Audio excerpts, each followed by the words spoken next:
दीपक, स्वागत।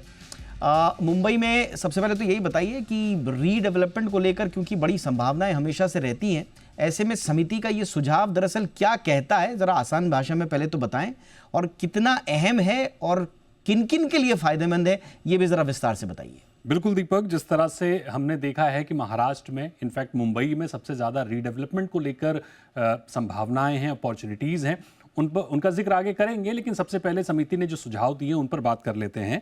तो समिति ने जो सुझाव दिए हैं उनमें है कि सेल्फ रीडेवलपमेंट अपनाने वाली हाउसिंग सोसाइटीज़ को 10% अतिरिक्त कार्पेट एरिया मुफ्त में दिया जाए और बिना किसी अतिरिक्त प्रीमियम के एफएसआई मुफ्त दी जाए। सबसे इंपॉर्टेंट बात यह है, इस योजना में सोसाइटी के निवासी अपनी इमारत का स्वयं निर्माण करते हैं। सेल्फ रीडेवलपमेंट का मतलब मैं बताने की कोशिश कर रहा हूं, जिसमें जो सोसाइटी के लोग होते हैं वो खुद ही कॉन्ट्रैक्टर चुनते हैं, आर्किटेक्ट चुनते हैं, राशि जो बजट है पूरा वो खुद अरेंज करते हैं और उसके बाद खुद ही अपनी इमारत का निर्माण करते हैं। तो ये सेल्फ रीडेवलपमेंट है। क्लस्टर सेल्फ रीडेवलपमेंट के लिए न्यूनतम क्षेत्रफल अब 2000 वर्ग मीटर होगा, जो कि पहले सामान्य क्लस्टर योजना के लिए ये सीमा 4000 स्क्वायर मीटर हुआ करती थी। ये योजना निजी भूखंडों के लिए भी है। महाडा, सेज्ड और नॉन सेज्ड बिल्डिंग तक को लागू करने की सिफारिश की गई है। फंडिंग के लिए भी सुझाव दिए गए हैं, क्योंकि जब होम बायर नॉर्मल सोसाइटी के लोग अपना घर बनाते हैं तो फंड का इशू आता है, तो उसके लिए भी कहा गया है कि नाबार्ड जैसी एजेंसियों को फंडिंग देनी चाहिए।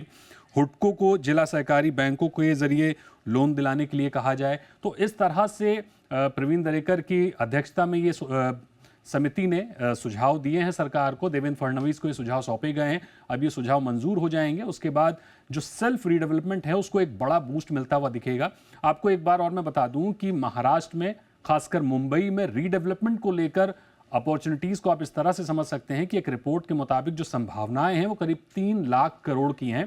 और बीते कुछ महीनों में जो टॉप डेवलपर्स हैं उन्होंने करीब 18,000 करोड़ के रीडेवलपमेंट एग्रीमेंट्स किए हैं। यानी अगर हम बड़ी कंपनीज की बात करें तो रुस्तम जी ग्रुप है, प्रेस्टीज है, पूर्वांकरा है, आर्केड है, इस तरह की कंपनियां हैं। इन्होंने करीब 18,000 करोड़ के रीडेवलपमेंट प्रोजेक्ट किए हैं और पूरा फोकस डेवलपर्स का इस समय रीडेवलपमेंट पर है। और सरकार का फोकस है कि रीडेवलपमेंट हो, लेकिन सेल्फ रीडेवलपमेंट को बढ़ावा देने की कोशिश इसलिए है क्योंकि बीते समय में हमने देखा है कि कई डेवलपर प्रोजेक्ट के साथ समझौता कर लेते हैं, लेकिन कई प्रोजेक्ट फंस जाते हैं, जिसका खामियाजा सोसाइटीज़ को उठाना पड़ता है।